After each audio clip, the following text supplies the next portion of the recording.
Ladies and gentlemen, welcome to this symposium, Beyond Gout, Hyperuricemia at Cardio-Renal Perspective. It's my great honor to chair this section. And I think you are very familiar with gout. Gout is a very ancient disease.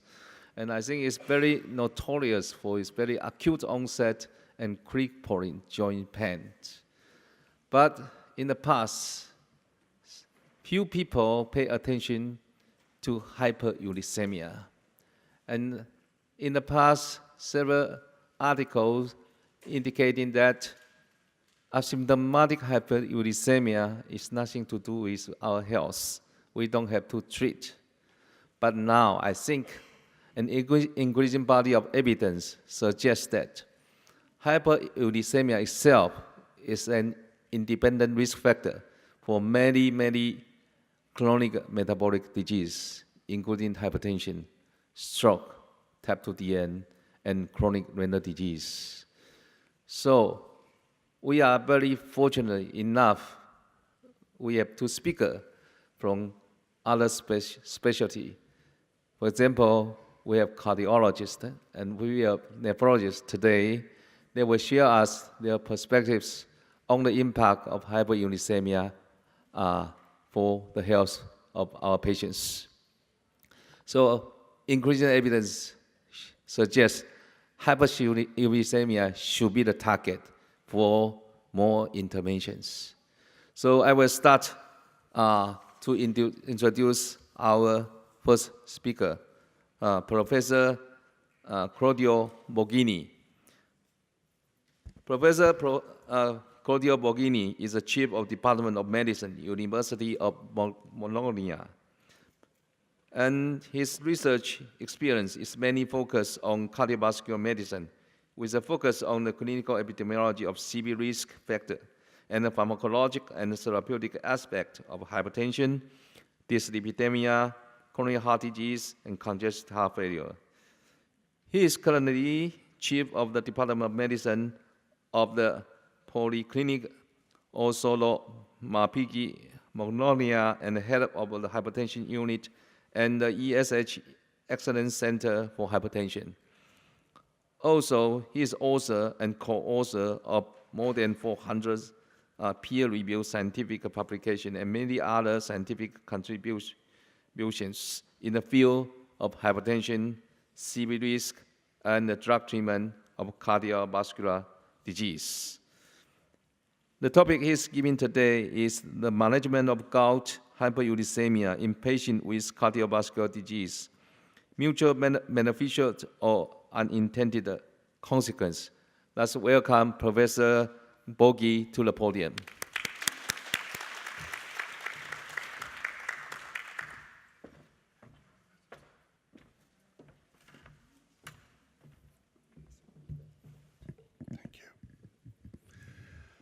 Good morning to all of you, and thank you for coming. It's a great privilege for me to be here today. And I would like, first of all, to express my gratitude to the scientific committee of the APLAR and to the organizer of this symposium for giving me the opportunity to be once again in this beautiful country full of history and heritage. Actually, I think that the problem of hyperuricemia and the cardiovascular implication of hyperuricemia is going to increase. And during the last maybe 6 or 8 years, we got a lot of information about the possibility that, as suggested by Professor Tsai, the asymptomatic hyperuricemia and gout should be regarded with a lot of respect in terms of cardiovascular disease. And in my lecture, I will try to go through some of these aspects, try to also to review which one are the available evidence on the impact of treatment of gout in terms of prevention of cardiovascular disease. This is my disclaimer and nothing to do with the lecture of today. Basically, if you look at the very long and complex evolution of the humans, I think one of the most challenging and interesting changes was the loss of the ability to codify for the uricase, which happened so many millions of years ago, and it was responsible for, in man, for a progressive increase in the plasma level of uric acid, and the same was true for all the higher primates, and curiously for the Dalmatian dog. Only the Dalmatian dog has lost these properties, and it's even pretty more curious that the man and the Dalmatian dog have been two of the, let's say, central characters in one of the most famous Walt Disney movie, 101 Dalmatians. And basically, from the biochemical point of view, you know very well that uric acid is the end product of the degradation of purines coming mainly from the protein catabolism or from the diet. The key enzyme responsible for the production of uric acid is the xanthine oxidase. The xanthine oxidase is mainly in the liver, but you can find it even in the bowel and in the vessel wall. And what is very interesting in terms of cardiovascular perspective was the fact that the activation of the xanthine oxidase is on one side responsible for the production of uric acid, but on the other side, it produces a lot of oxygen-free radicals, a lot of oxidative stress. And probably this dual activity could be directly involved in the target organ damage that we can observe in combination with hyperuricemia at the vascular, at the renal level. Actually, according to the traditional pathophysiology, hyperuricemia is the agent responsible for gout. Gout is probably the most common and disabling inflammatory arthritis, is widely represented in the Eastern and the Western world, with a complex etiology that comes from some genetic predisposition to some interaction with renal and dietary mechanism. Of course, the pathophysiology of gout is mainly based on the deposition of uric acid at the tissue level and in particular at the joint level, and this deposition can be effectively managed by using drug reducing the plasma level and the tissue level of uric acid. But despite a lot of information that are currently available in terms of how to treat the patient with gout, the number of patients who have a satisfactory control of uric acid level or are correctly diagnosed with gout is far from being satisfactory. Actually, the clinical natural history of gout is pretty much related to the plasma level of uric acid, and the higher is the level of uric acid, the greater is the possibility of having complication, and the onset of tissue and joint complication is almost unavoidable for serum uric acid level above 9 milligram per deciliter. What we should do for treating this patient? Of course, the solution is try to reduce the level of serum uric acid. It's pretty easy. And I think this can be done, first of all, trying to manage the diet. And from the dietary point of view, I think we have a lot of suggestion on what could be some protective behavior and what could be some dangerous behavior. And among them, I think the most important for the present and the future is the huge consumption of fructose, not in the fruit, but the fructose which has been added during the beverages, for example, that you know is translated into uric acid, raising the plasma level of uric acid. But basically, I think the top of the treatment of gout are the drugs. And all of you knows very well which kind of solution we have nowadays for treating the patient with gout. And this solution is based mainly on the contemporary administration of a drug inhibiting the xanthine oxidase. The xanthine oxidase inhibitor in combination with the anti-inflammatory drugs that are going to reduce the symptoms of gout. Other strategies of treatment can be used in the treatment of patients with gout, like the uricosuric agents, even whether the availability of uricosuric agent is not uniform. For example, in our country, we don't have any uricosuric agents. So basically, I think even in terms of pathophysiology, the combination between xanthine oxidase inhibitors and anti-inflammatory drugs seems to be the best solution. And of course, among the use of xanthine oxidase inhibitors, the extent of benefit in terms of reduction of uric acid is pretty much drug-dependent. And the two components of this family, allopurinol and febuxostat, does not have exactly the same efficacy in terms of reduction of uric acid. These are the results of a paper I published some years ago, and making some kind of meta-analysis of the results of the trials available. You would see that the efficacy of febuxostat in terms of reduction of uric acid seems to be much better than the treatment with allopurinol. This is true when the two drugs are compared with the placebo or inactive control, but is also true by comparing head-to-head the two drugs in randomized clinical trial, and you would see as febuxostat was more effective than allopurinol in terms of reduction of serum uric acid and in terms of proportion of patients who achieved the target of serum uric acid treatment. Actually, even whether we know how to manage what gout is and how to manage it, I think that considering the urate deposition at the tissue level as the only problem of gout is probably wrong. There are many other problems which are strictly related to the disease, and I think among them, what we have to take care beyond pain and inflammation is the extent of involvement of the cardiovascular disease. Which one are the evidence that support some cardiovascular role for hyperuricemia and gout? First of all, the impact of the uric acid per se.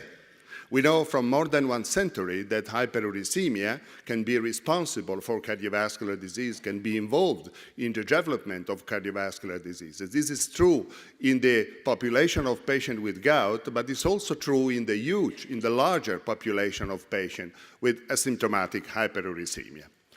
In particular, a lot of evidence coming from a very strong literature seems to suggest, for example, that hyperuricemia is promoting the onset of hypertension. These are the results of our epidemiological survey. We are doing an epidemiological survey in such a small city of Brisighella, which is 50 kilometers from Bologna. We are following the same population on epidemiological basis since 1972, just try to assess the impact of the different risk factor on the outcome in terms of cardiovascular disease. You would see that in this population, like in many other all over the world, there is a close correlation between the level of uric acid and the relative risk of hypertension.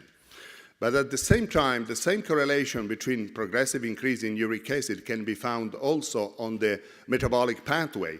And in the same population, and again, as a confirmation of the many studies that you can find all over the world, there is also a close correlation between the serum level of uric acid and the incidence of abnormalities of a glucose profile, and in particular, the incidence of the metabolic syndrome. These are, of course, two of those conditions that strictly contribute to the interaction between uric acid and cardiovascular disease. The relationship between uric acid and risk factor is typical also for the Asian population. This is a nice paper which has been published some years ago showing exactly the same trend we have observed in the Brisighella heart study in a Japanese population.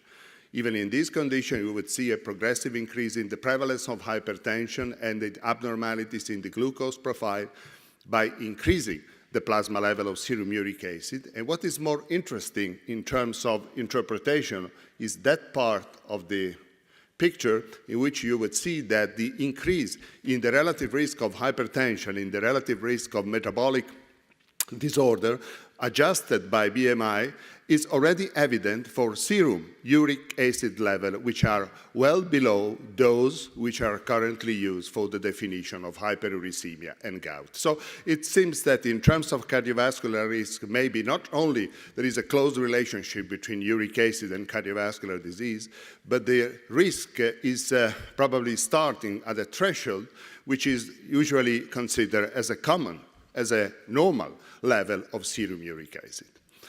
All these evidence have clearly supported the decision of the guideline committee of the European Society of Hypertension and the European Society of Cardiology to include the uric acid among the risk factors for the definition of cardiovascular risk in patients with hypertension. I was part of this committee, member of this committee, and I think it was a very important step forward, because for the first time the uric acid is part of the guidelines, not just as agent for gout, and because we know that when uric acid is on board, we have to consider our patient at increased cardiovascular risk at the same time that for those patients in which we see an increase in serum cholesterol level of the abnormalities in the glucose profile. So actually, I think we know, everybody now knows very well what uric acid is in terms of cardiovascular risk. The second reason why gout can be associated with a significant increase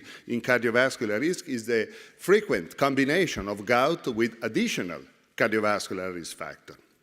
This is a nice paper looking at the results of the NA service, and you will see from the left part of the slide that the number of risk factors in patients with gout is going to increase with the severity of the disease, thereby suggesting, of course, that in patients with gout, we have to take care of the complexity of the cardiovascular risk profile and not only, of course, of the problem of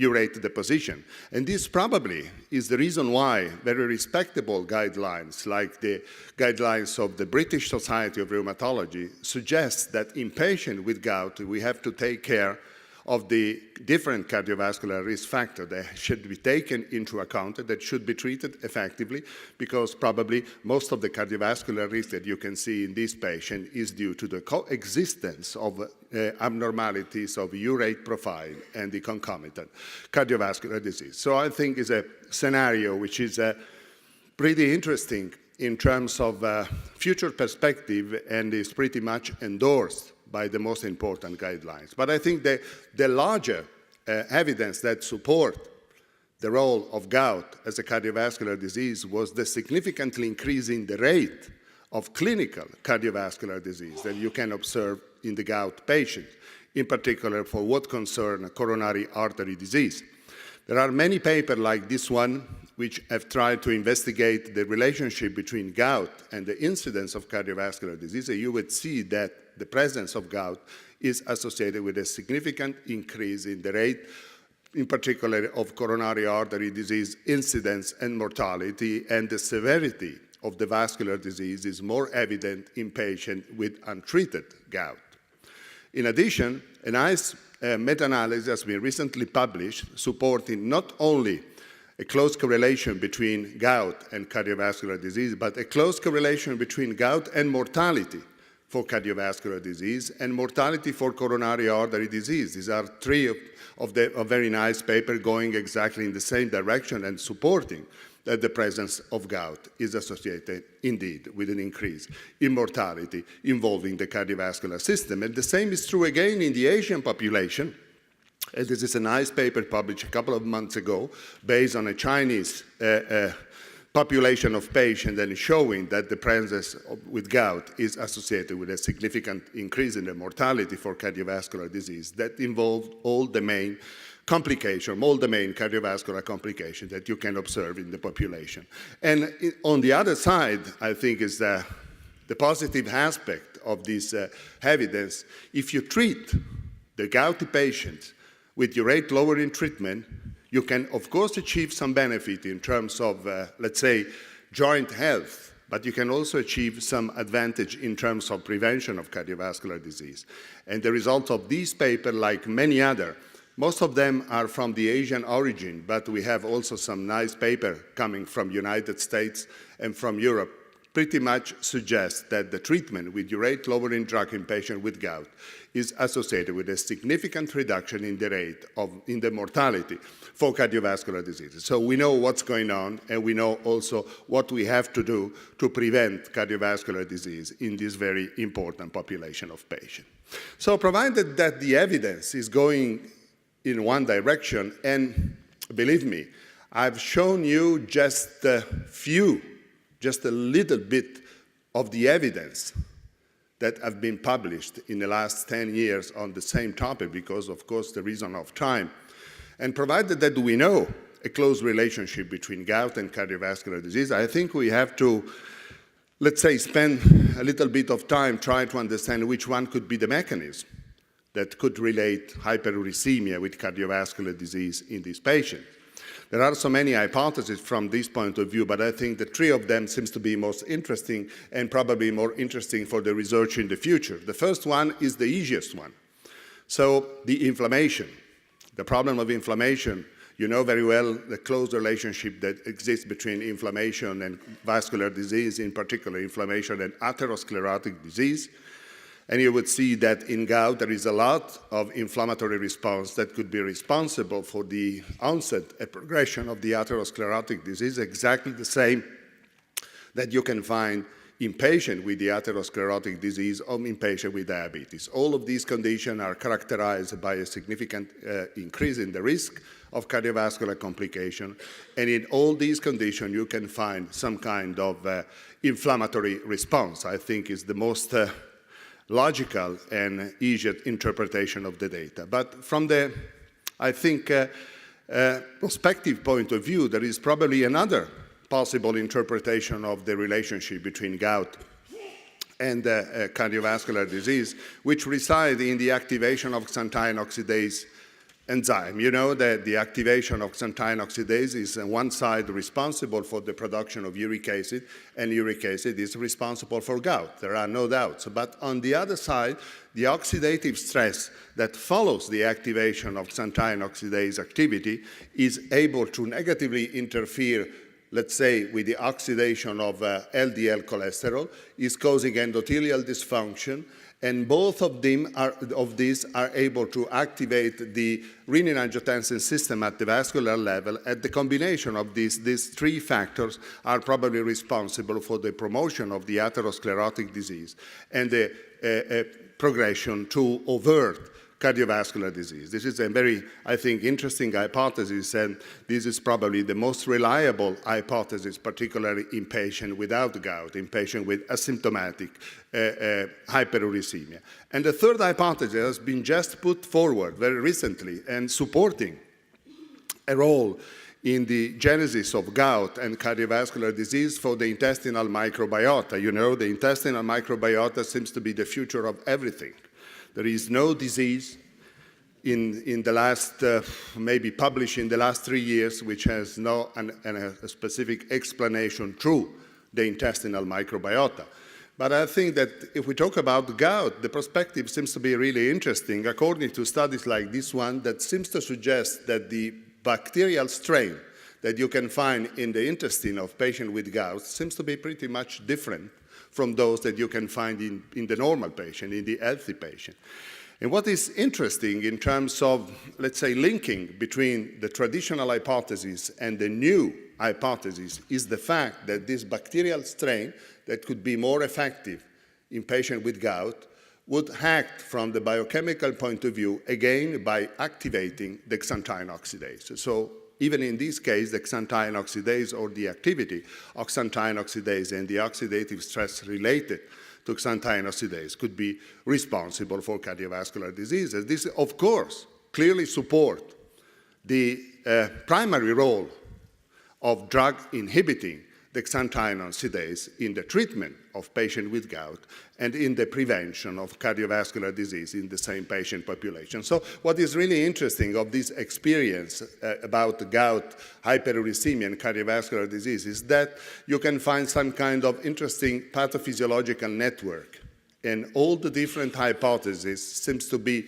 pretty much interrelated, And all of them are going in the same direction, and the same direction is bringing us to the activation of xanthine oxidase and to the possibility that the modulation of xanthine oxidase can be probably the most reliable solution for the management of patients with gout and the management of patients with asymptomatic hyperuricemia at risk of cardiovascular disease. Of course, the inhibition of xanthine oxidase has some advantages in terms of a therapeutic approach that could be very useful for the treatment of patients with gout and the treatment of patients with hyperuricemia. In particular, the use of xanthine oxidase inhibitor is associated with an improvement in endothelium-dependent vasodilatation and improvement in blood pressure control, which have been supported by many significant trials in the literature. In patients with hypertension, there is a couple of studies in which these drugs are able to improve the outcome. In particular, one interesting is published on hypertension, and is coming from a group in Glasgow. The blockade of xanthine oxidase with drugs is able to regress the presence of left ventricular hypertrophy, contribute to the improvement or preservation of renal function. We will hear a wonderful lecture after my talk on this topic, and is also able to improve the metabolic control. So you would see how acting through the same target, the inhibition of xanthine oxidase, we can try to manage many of those, let's say, functional abnormalities that you can find beyond the development of the atherosclerotic and cardiovascular disease. Which are the clinical evidence? I think that for making a very long story short, I've tried to bring you the results of probably one of the most recent meta-analyses, try to address which one could be the benefit of xanthine oxidase inhibition in terms of cardiovascular prevention. It has been published a couple of months ago, and is showing very interesting results, demonstrated that if you treat the patient with hyperuricemia and gout with xanthine oxidase inhibitor, you can achieve a significant reduction in the total rate of cardiovascular event and serious cardiovascular event as a major cardiovascular event, with a trend which is pretty much close to the significance for the rate of major cardiovascular event. And this has been also confirmed very recently. These are very brand new data that you couldn't find in the published literature, because they have been presented less than 10 days ago at the Munich meeting, at the meeting of the European Society of Cardiology, the results of the FREED trial, in which the treatment with febuxostat has been compared with a control, not including febuxostat, in terms of prevention of cardio-renal event.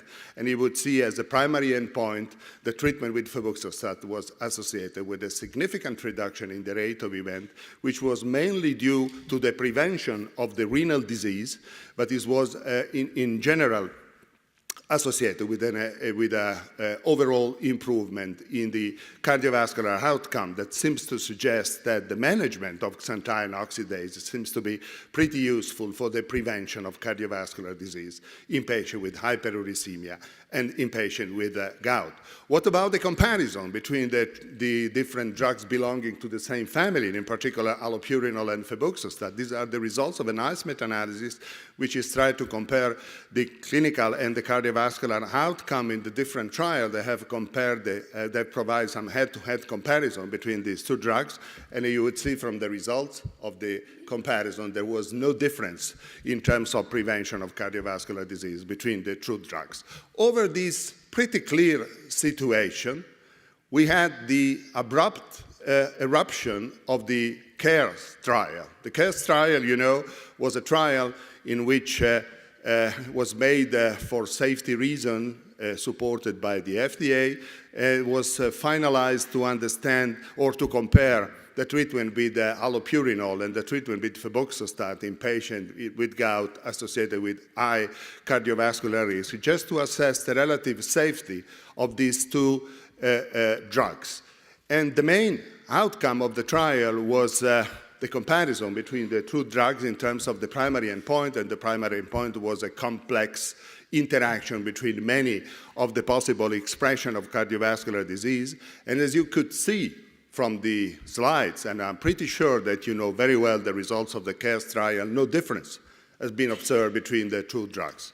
What was very problematic was the fact that as subsequent analysis of the secondary endpoint seems to suggest some disadvantage in patients treated with febuxostat in terms of an increase in cardiovascular death and an increase in the death for any cause, that in any way it could be supported by the characteristic of the trial, and it cannot be supported by the many limitations of the study protocol. And I'm pretty sure of what I'm saying because I was one of the reviewers of this paper for the New England Journal of Medicine, so I know everything about the paper. And my judgment when I reviewed the paper was that it should be rejected because there was no way to support this kind of conclusion with this kind of trial design. And I tried to go through the main limitation of the CARES trial. The first one was that the study was made only in male patients, and all of them were obese. And there is no evidence in the title or anywhere in the paper that this was a very peculiar population. The conclusion was that there were some troubles when treated patients with febuxostat, but the study was no placebo control. So it's pretty hard to say if the results were due to some negative impact of one drug or if every drug was much better than placebo. The probability is that both febuxostat and allopurinol would be able to prevent cardiovascular disease in this patient. There was a very high rate of discontinuation treatment. More of 50% of the patients withdrew from treatment after 24 months of observation, and we don't know exactly what's going on after withdrawal of treatment, how these patients have been treated, on which drug. And considering that most of the event that makes the difference between the two drugs has happened after the withdrawal, it's very hard to say that what's happened after the withdrawal is due to the drug which has been taken before the withdrawal. In addition, the trial has lost more than 70% of the patient. They are lost to follow-up. We don't know exactly what's going on, and they could make a lot of difference in terms of clinical outcome. And the conclusions are mainly based on the secondary endpoint. And everybody of you knows very well that usually the secondary endpoint cannot be, let's say, supported by the results of the trial because the sample size of the trial is defined according to the opportunity to verify just the primary endpoint. So these are just the main limitation of the study, and according to this limitation, even the FDA has downgraded the importance of the trial, and they are not taking care anymore of the results of the CARE study. But at the same time, I think, just to reassure everybody of us which is doing clinical every day, we are treating patients every day, and we don't need, let's say, some statistical speculation. We need data. And just to reassure everybody of us, a couple of nice studies have been published after the CARES trial, going exactly on the same population. The first one is this one, in which a population of patients with gout complicated with cardiovascular disease of heart failure have been treated with allopurinol and febuxostat. And you would see the results were absolutely the opposite of the one observed in the CARES trial. And the rate of major cardiovascular endpoint was significantly reduced in patients treated with febuxostat.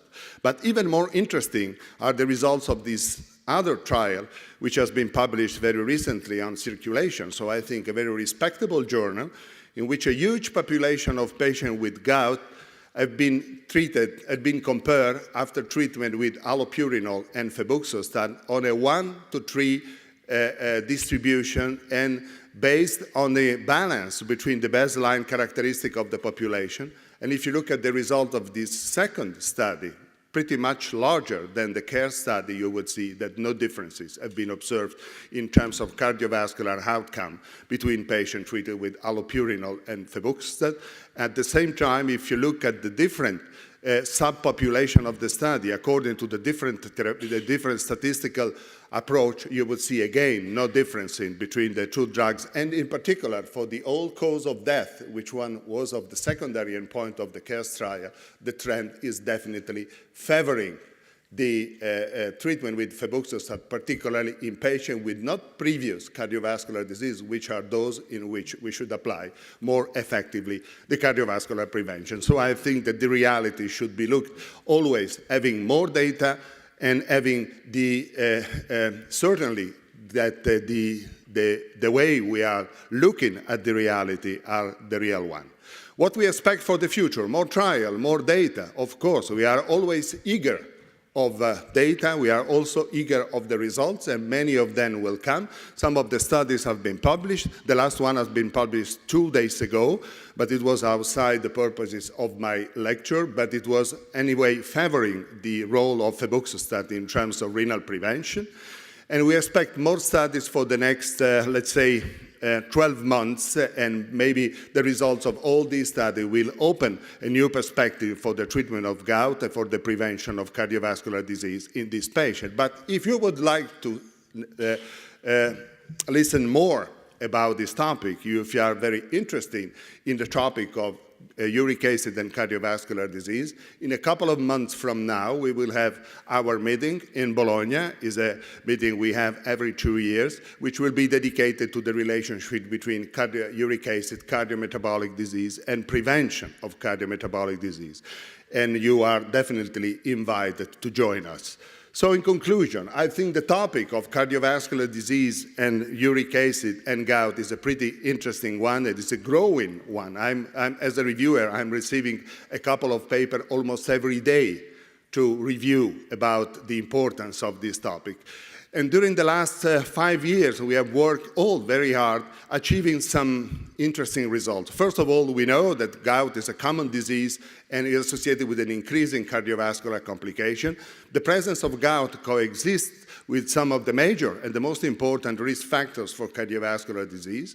The elevated level of serum uric acid in gout contributes to the cardiovascular, metabolic, and renal disease, and the cardiovascular risk is definitely proportional to the level of serum uric acid and can be observed even after adjustment for the most important cardiovascular risk factor. We know that the treatment with xanthine oxidase inhibitor is probably able to prevent the rate of cardiovascular disease. But this is not enough. We need some more information. And I think what we have to investigate, we are going to investigate in the next months, is the possibility to identify the relationship between uric acid and xanthine oxidase activity as identification for those patients with a high cardiovascular risk. We should try to investigate the importance of the patient characteristic beyond the level of serum uric acid, and of course, we have to better define the ultimate cardiovascular effectiveness of urate-lowering treatment in the different subpopulation of patients and for the prevention of cardiovascular disease. That's all on my side. It was a great, great privilege to be here, and I thank you very much for your kind attention.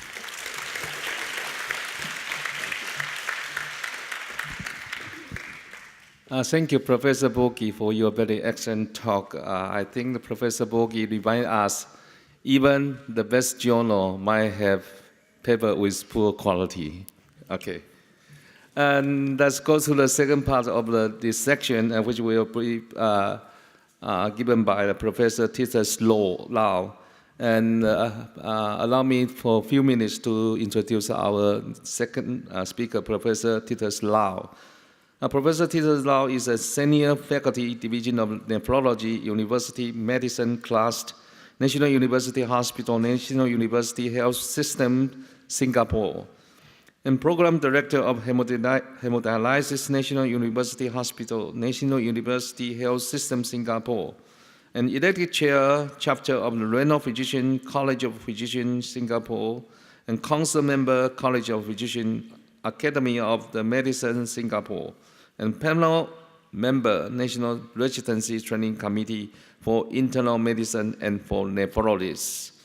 And the topic he's giving today is the gout and the chronic hyperuricemia at a renal perspective. Let's welcome Professor Lau to the podium.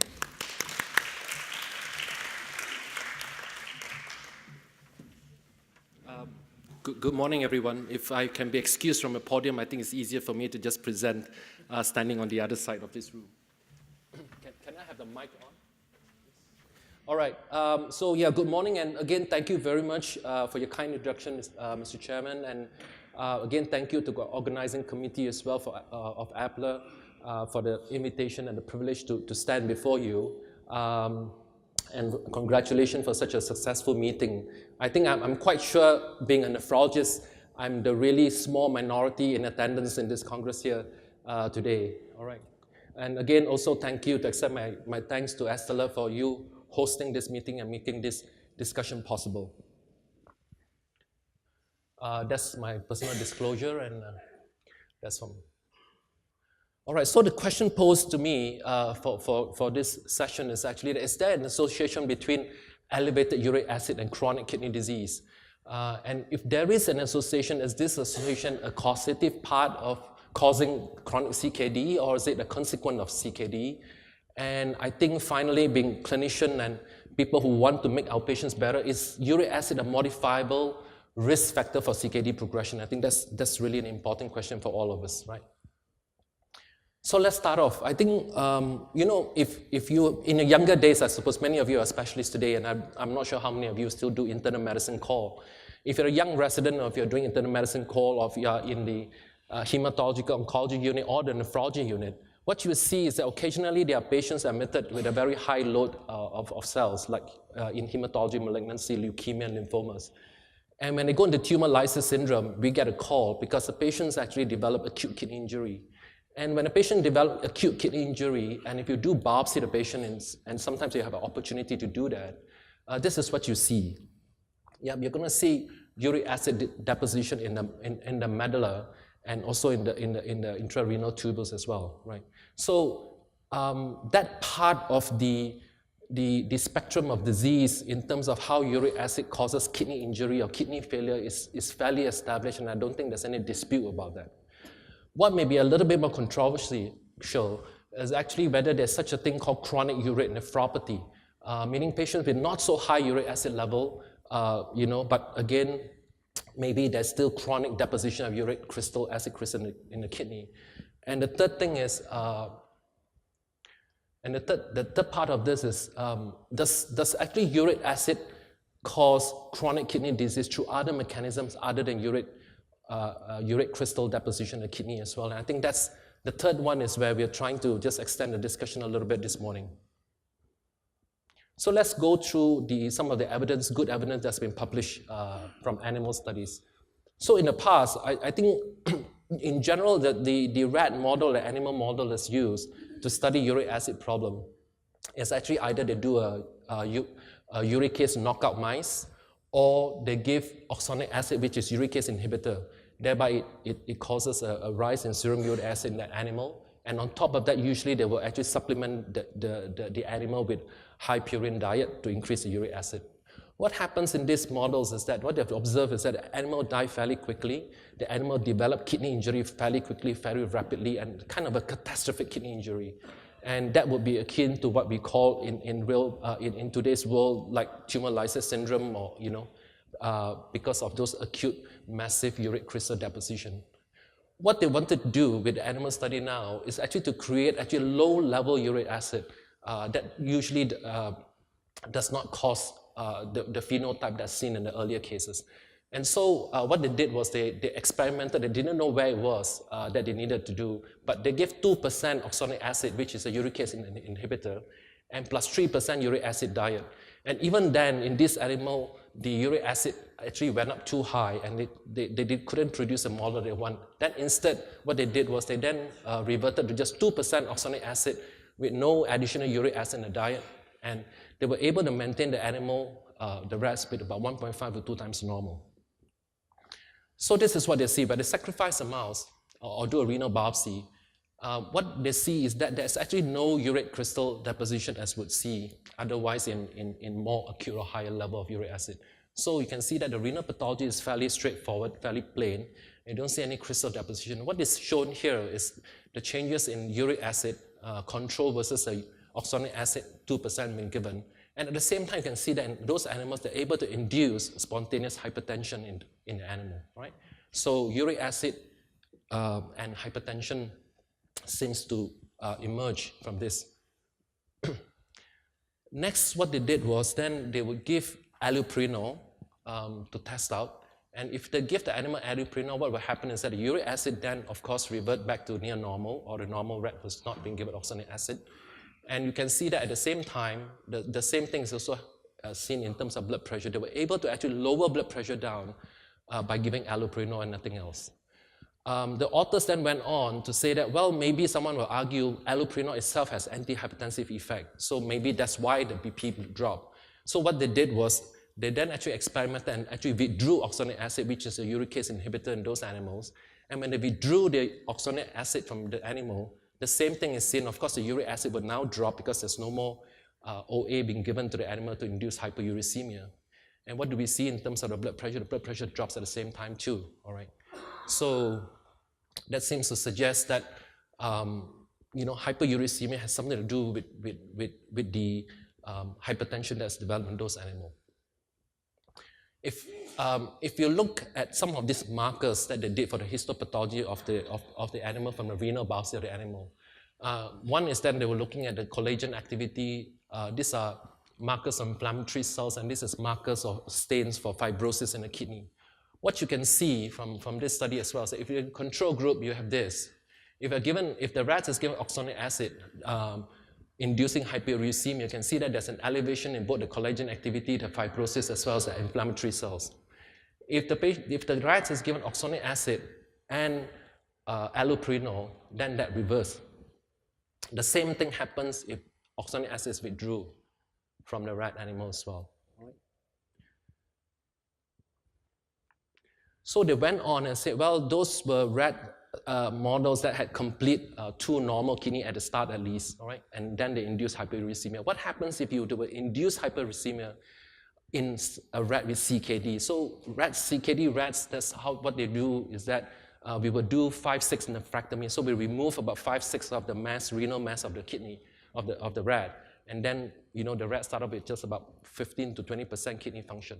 All right, and so it's exactly the same thing. The same pattern is seen actually in terms of what is seen from glomerular sclerosis, which is a dead glomerulus, versus and along with interstitial fibrosis as well of the kidney. If the rats with already fairly advanced kidney disease being given the same thing to induce hyperuricemia, that's exactly what they see in those rat models. And if they look specifically into some of the vessels, and this is a pre-glomerular vessels as seen. So A and D actually shows us what a fairly normal vessel, or the vessel of the control rats are. And rats B and D and E shows you rats which have been given OA, oxalic acid uricase inhibitor, whereby they develop hyperuricemia. All right. And in these rats, you can see that there's actually quite a bit of smooth muscle spell proliferation. And subsequently, sometimes it's so severe that actually can cause obliterative arthropathy as well. All right, and there's also, if they stain the vessels, you're going to see quite a bit of perivascular adventitious fibrosis as well. All right? So these are some of the changes that's seen in a rat that's been given oxalic acid inducing hyperuricemia. Because I suppose the audience here, you're not nephrologists, or not many of you are perhaps. One of the things, if you look at the hemodynamic of glomerulus and the significance of that finding, is that in normal, there's afferent, which is the blood vessel going into the tuft, the glomerular tuft, and this is the exit, right? And then there's glomerular filtration, and then comes to the proximal tubule. That's how the normal nephron or kidney unit works. If whatever disease condition or medications or substance given to vasodilate the afferent, meaning the blood vessel coming in, it's going to increase the intraglomerular pressure, and it's going to increase the glomerular filtration. So if you measure eGFR in this animal or human, it's going to go up. Same thing will happen if you don't do anything to the inlet, but you actually obstruct or vasoconstrict the outlet. You're going to increase the pressure within the interglomerulus here, and that's also going to increase the filtrate as well. In that study by the animal study I've just shared with you, what happens is that what they saw was that there was actually vasoconstriction of the pre-glomerular vessels. There was also vasoconstriction of the outlet or the exiting glomerular vessel, which is afferent. And you can imagine if you close this down and close this down, what happens actually to glomerular filtration and what happens to the glomerulus finally, all right? And so he actually demonstrated this in an animal study as well. So what they did was they measured a single nephron GFR, which is like the GFR of a single nephron unit, And they measure actually, just to concentrate on this, the resistance in the afferent vessels, which is the pre-glomerular, and the resistance in the efferent vessel, which is the post-glomerulus. You can see that in a normal rats, these are the values, for example. Yeah, these are already rats which have 5-6 nephrectomy. So if you give oxalic acid, it's going to come down, and you can see that the resistance goes up for the afferent and the resistance goes up for the efferent. If given oxalic acid but also allopurinol at the same time, it comes back down again. Right? But that's kind of animal study, and we ask ourselves, well, that's certainly not enough for us to have this in our practice. So what about human and population studies? And so in terms of population studies, there are a couple, and the easy one, of course, are cross-sectional studies, and there have been a few of them. I'll just share very few and selected ones because of in the interest of time. You can also have actually a longitudinal study, which is one step better than cross-sectional study, but longitudinal studies, there are two types. One is using just one baseline value. So you get one baseline value, you follow up for 2 years, 3 years, 5 years, whatever it is, but there's no measurement in between that period. So you're assuming that the risk exposure is same and constant throughout without actually proving it. The other one that is even better than just longitudinal follow-up would be actually that you have repeated measurements. So then we are able to quantify repeated exposure or dose exposure over time for the one particular person or population that you're studying. Let's see what we have. So this is our NHANES, and NHANES is like the US health survey that they do regularly. And so again, this is very same as what Claudio has presented in his earlier presentation in terms of CV risk as well. What they do see, and if you look at just the red color is a chronic kidney disease, and they were looking particularly at eGFR less than 60 mils per minute. This is CKD3 or higher already. And you can see that, sorry, my apologies. You can see that the higher the level of serum uric acid in that population, the higher is the associated prevalence of CKD3 and higher, all right, in that. Again, CKD3 will be 30 to 59, 4 and 5, right? So that's quite clearly seen here. But many people will argue if you do a cross-sectional study and publish that, hyperuricemia associated with renal impairment, that will be true. But even if that's true, which comes first, right? Is it chicken and egg story? Because we know very well actually that uric acid is excreted through urine. So if the eGFR of a person is low, they will have some hyperuricemia. So many have argued that if you do just a cross-sectional study, and the only thing you have demonstrated is that hyperuricemia and CKD is associated, but you don't know if it's causative, right? So what do you then do? So this is another huge US actually cardiovascular study, because only the cardiologists are rich enough to do all these huge major studies, right? And so the ARIC actually is an atherosclerotic risk in community, mainly to look at cardiovascular risk. Actually, you see that they started recruitment a long time ago, and by the time this particular thing was done, it was almost like 8 to 10 years period of follow-up over that period of time. There are lots of patients, there are lots of patients, about 18,000 that was recruited for this particular study. So what they looked at was actually uric acid in patients at the start where the uric acid was first measured when they first entered the cohort, actually did not have any CKD at all. So this wasn't a person with CKD. And then look at the development of CKD or incident CKD downstream after that. And looking at this, again, you can see that the hazard ratio for eGFR lowering over a period of time and adjusted varyingly to different stepwise model actually continue to be significant and consistent actually throughout, despite all the adjustments that is known of risk factors towards CKD actually. And if the same paper, if you look at it, what they have quantified in their paper based on that cohort of 18,000 patients is that every 1 milligram per deciliter increase in serum uric acid gives about 7 to 11% higher risk of CKD, either measured by just serum creatinine or measured by estimated by eGFR. Of course, you can see the reality is that if you're a diabetic patient, you can see that the risk of diabetic developing CKD is, of course, the risk hazard ratio is much higher than if you have just hyperuricemia. Another follow-up study, that was US population, and this is a European population. And the European population demonstrate the same thing as well. for a lower level of uric acid and a higher level of uric acid, what they did was they took a baseline and then they followed up this cohort over a period of time, so about 7.5 years follow-up. You can see that again, adjusted for various known parameters for CKD actually. Again, the more adjustment, slightly, it sort of mitigate the hazard ratio that we see, but still, it is actually quite substantial and still positive throughout that different grades of it. One other thing is that you can see that the higher the serum uric acid level, the greater the risk of CKD versus someone with lower ones. Now, this is a slightly different version of a longitudinal. This is actually looking at repeated measures. Okay, so this group actually had the privilege of doing a time average or time mean uric acid measurement to follow up the patients. So what they did was that, in brief, at the end of that, what they've again shown is that the uric acid level at baseline, and this is the time-dependent uric acid level, both of which actually showed similar results with an increasing level either at baseline or increasing level of uric acid in a time-dependent fashion. Both of it actually shows increasing risk of onset of new onset CKD. All right, and this is the same as well. All right, from this group here. Let me see what's that. Okay, so you can see actually the other thing to note from here is that if you use actually just baseline serum uric acid versus time average uric acid, what you can see is that after adjustment, sometimes you lose that effect because if you just use one baseline measurement.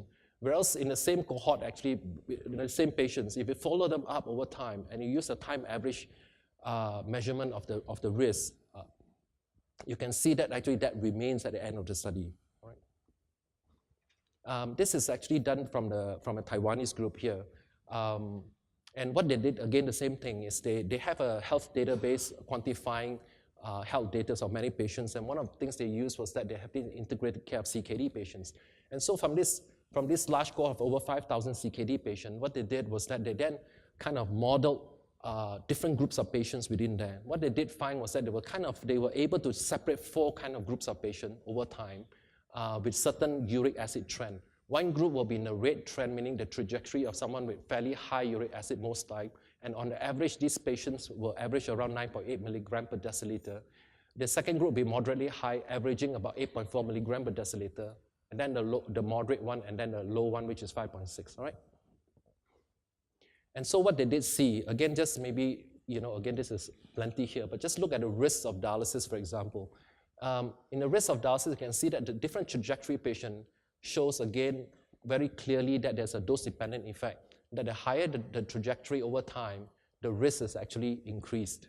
And this is no different whether you're above 85 or below 65, whether they are male, female, diabetic, hypertensive. So they've divided all this into subpopulation. Again, we can still see very clearly that the risk still exists between hyperuricemia and incident CKD as well, right? So overall, the high trajectory group has about 2.8 times risk of CKD versus the rest. So finally, what about therapies that we have? Does uric acid lowering therapy actually protect the kidney or slow down the progression? And again, just like what Claudia has said, in the interest of time, I think the best thing is to look at one database review or meta-analysis done by the Cochrane group here. This was just done recently last year. And what they did, unfortunately, at least from therapy, from the standpoint of CKD, is that there wasn't really many good value studies, or good studies to include. But they did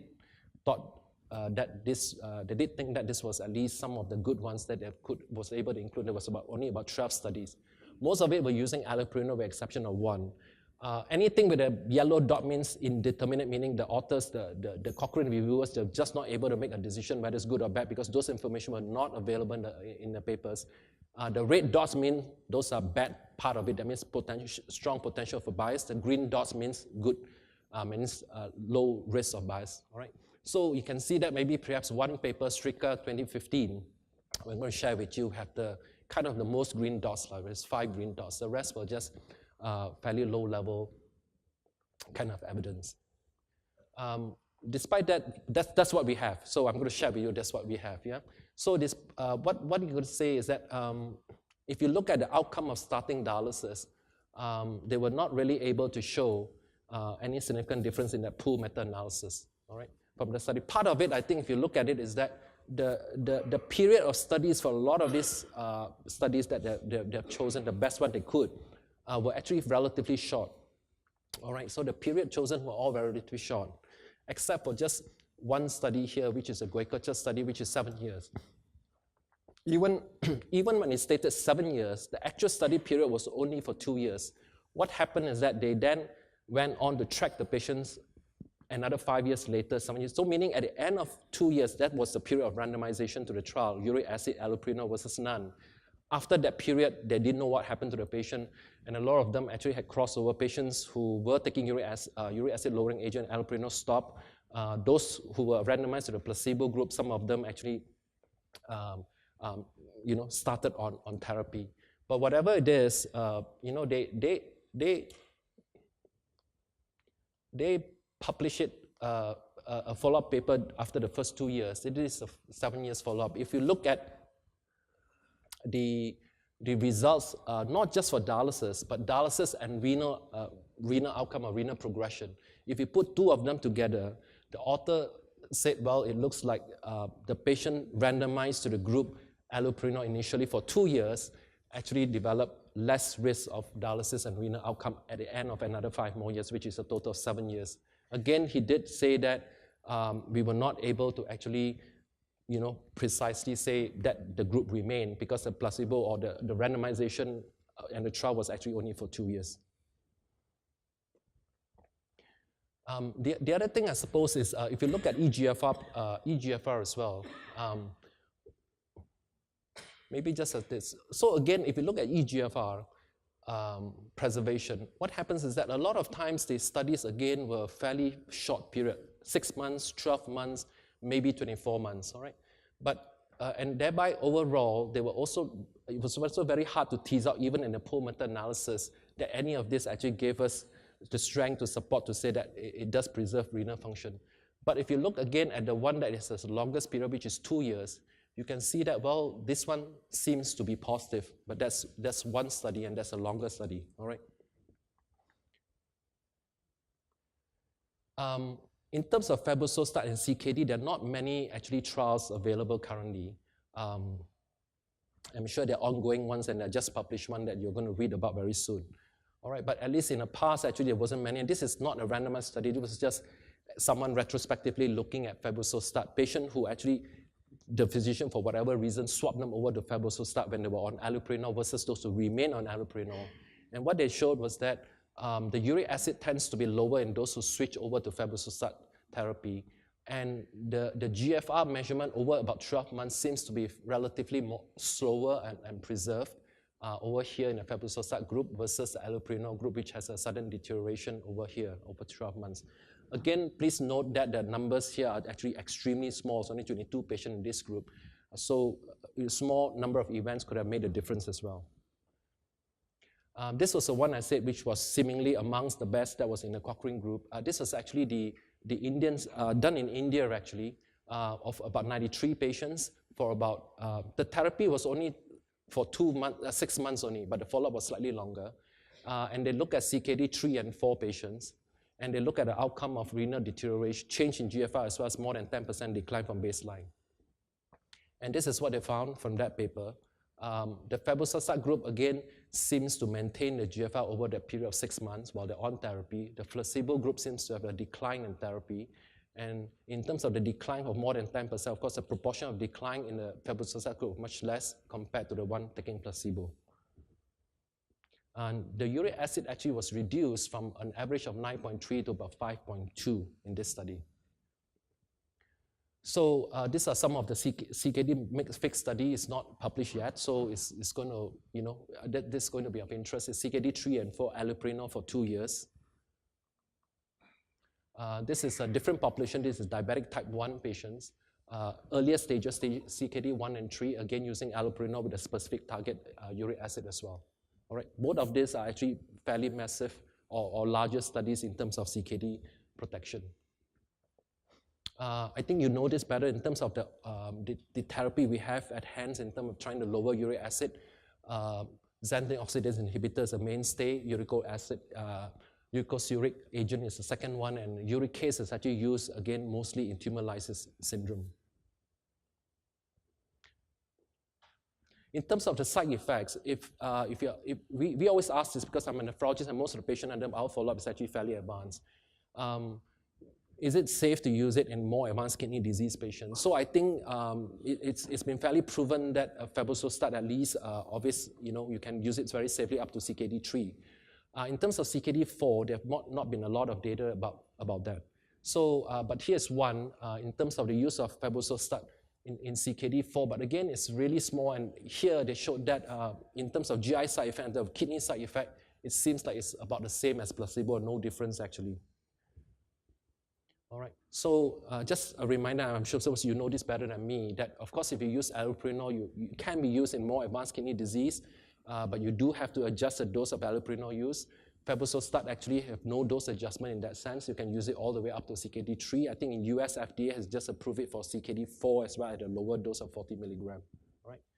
Uric acid, again, generally once you go beyond CKD3 or less than 50 mils per minute, GFR becomes less efficacious because of the way that it works. So just a final slide. If you ask me, my personal thing is that is elevated uric acid associated with CKD. I think we can kind of generally say, that's pretty convincing with the data out there. Is elevated uric acid associated with the development of new onset CKD? I think we are also fairly convinced that that is the case. And animal studies have given us possible pathomechanism of how that may evolve. Does it worsen the progression of CKD? I think there are some evidence. I don't think there's a lot of it yet, so I put that maybe. And is uric acid lowering a therapy that can slow the progression of CKD? I think from what we have seen, it seems encouraging, but again, I think for definitive answer, we do need a little bit more and larger study and perhaps longer studies, because unfortunately, most of the studies that was done for CKD actually has been relatively short-term, and if the outcome is going to be dialysis, then that short-term study will never show you that, all right?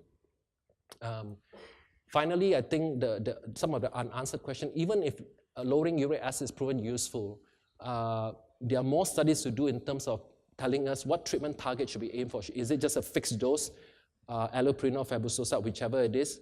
Or is there a target level of uric acid that we need to aim for in order to prevent CV disease or to prevent or to preserve the kidney function? And again, do different agents within the uric acid therapy will give us different efficacy in terms of protecting the kidney? I think those are, again, interesting questions. I think all clinicians, all of us, we want to know that, and I think we're just awaiting time, finally, for them to be published and whoever in the audience who wants to do the trial as well. All right, I think I'll stop here. Thank you again for the invitation.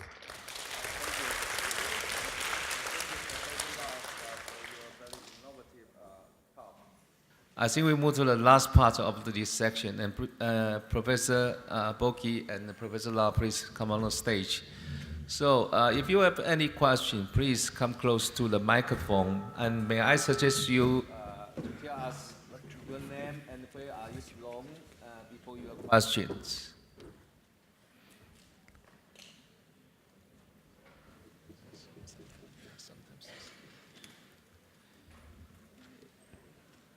Is there any question from the audience?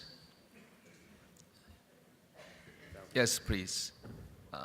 There's a microphone over there. And maybe you can hand it to... Yes, I want to ask about the most advanced of the febuxostat comparing with allopurinol. Just the most less frequent side effect. Just you know that sometimes if you use the low drugs for uric acid, you have some problem, particularly for the men. You know that's vascular hypertension. What do you think about febuxostat comparing with allopurinol? Thank you very much.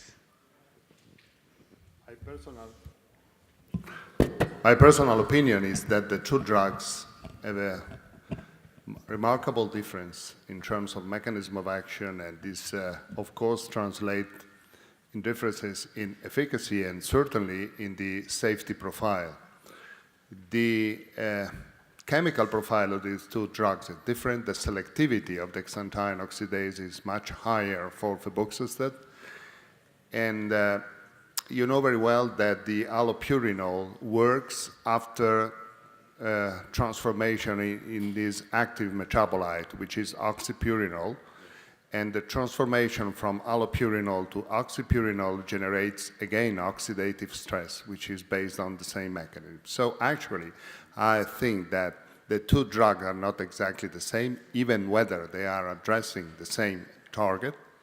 And basically, the more complex is the patient, the higher is the probability that febuxostat is the most appropriate drug. So actually, at the baseline, the two drugs are different. Febuxostat has a larger selectivity that can be pretty useful, but when you treat complex patients or patients with many diseases at the same time, in which the rate of the probability of side effect could be higher, I think the use of febuxostat is absolutely mandatory. And the second question, in connection, you know that patient with hypermetabolic syndrome, that is not only uric acid, but also triglyceride. Do you think that's is also to treat the febuxostat and the other, just like fenofibrat or something like that? And thank you. I think the question is pretty complex because the patient with the metabolic syndrome have many different diseases at the same time.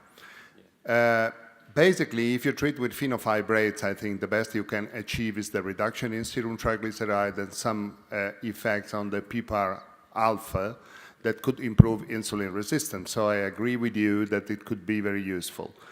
The great news in terms of uric acid is that we have some evidence published on very remarkable journal that hyperuricemia can be one of the mechanisms beyond the development of the metabolic syndrome by reducing the insulin sensitivity and increasing the insulin resistance. So in this kind of patient, probably reducing the level of uric acid or treating the level of uric acid can prevent the progression of the metabolic syndrome, since mainly in animal, but also in men, we have some evidence that higher level of uric acid can induce the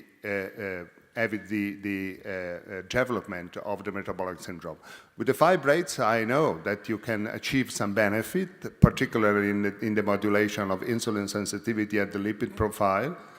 But at the same time, even the fibrates reduces the level of serum uric acid. In particular, the fenofibrates has some effect on the level of serum uric acid. So probably the contribution of these drugs is more complex. But actually, I do believe that the management of the metabolic syndrome with the urate lowering treatment could be one of the most interesting perspectives for the prevention of cardiometabolic disease in the future. And the other one, just last question about, you think that first you have to give the colchicine in case of the gout attacks first, and then later febuxostat? I think you should use both drugs at the same time because they have the completely different targets. If you want to treat the patient with gout, you have to use the colchicine and the febuxostat exactly at the same time. Any other question from the audience? Professor David, please, the microphone over there in your...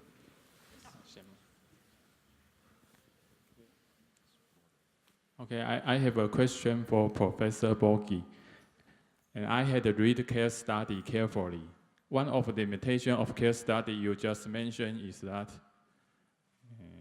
a considerable proportion of patients, a considerable proportion of mortality occurs after withdrawal of randomized treatment.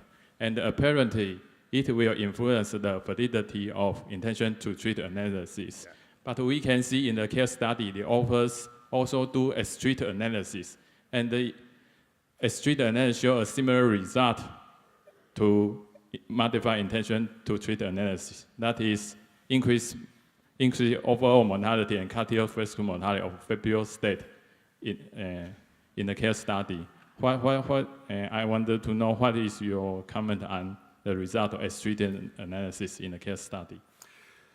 This is a nice question. I know that the intention to treat analysis is one of the major limitations because, of course, you are going to see which are the complications based on initial treatment. But in the CARE study, the on-treatment analysis, of course, went exactly in the same direction, but the level of significance was less evident. But the problem in this case is not exactly the intention to treat as methodology, is the fact that most of these patients that have withdrawn from treatment have been treated after the withdrawal with other drugs, and we don't know which one they are.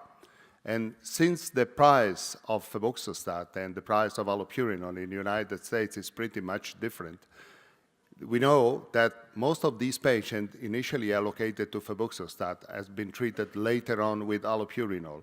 So even whether you don't consider the intention to treat analysis, you have to consider the possibility that after withdrawal of treatment, when most of the cardiovascular complications occurred, actually the patient had not been treated with febuxostat or with nothing after the allocation to febuxostat, but they have been treated with allopurinol.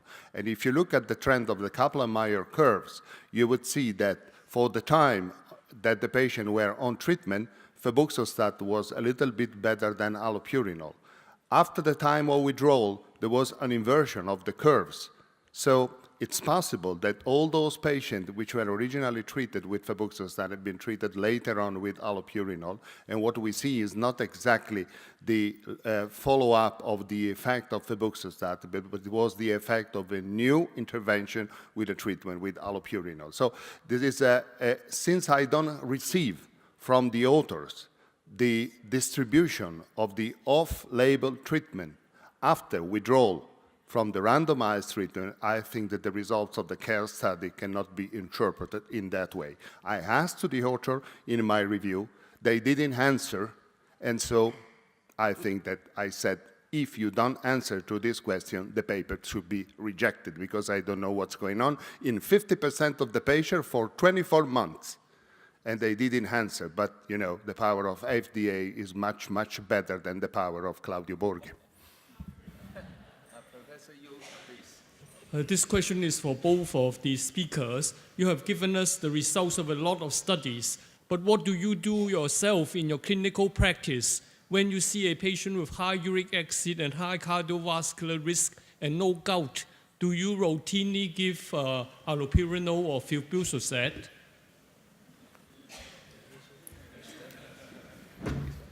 You should start first. Okay, so this is so the question is directed to me, so I'm going to say this as my personal practice, and again, this doesn't represent the faculty practice. From my own standpoint, as I've given you my summary slide, is that I do believe, and I'm convinced personally, that there is an association between serum uric acid and kidney disease, and I don't think that association is merely a innocent bystander or a resulting of the CKD. I think truly there is a mechanism that drive progression of CKD if someone has high uric acid. Generally, in my personal practice, at least currently, is if the serum uric acid is above 9 milligram per deciliter, I will tell the patient and discuss with the patient and say, well, there are some evidence to show that hyperuricemia actually is associated with progression of kidney disease. And although these are patients separately, these are not patients with gout, so that's a separate matter. I would tell them that if they will want to be treated, and if they do, and agree with me, then we will do that. And of course, we will monitor the patients just to make sure, again, that we don't give them harm along with the treatment as well. Yeah, basically, very shortly, I agree with this point of view. In my clinical practice, I will treat a symptomatic patient if hyperuricemia, if the serum uric acid level are above 9 milligram per deciliter, and I'll treat them even they are between 8 and 9 and they have additional risk factor, they can promote cardiovascular disease. And in terms of choice, there are no doubts that the selectivity of febuxostat seems to be much better than allopurinol. Because the constraint of time, I regret I have to close this section. So thank you for your joining us. Thank you.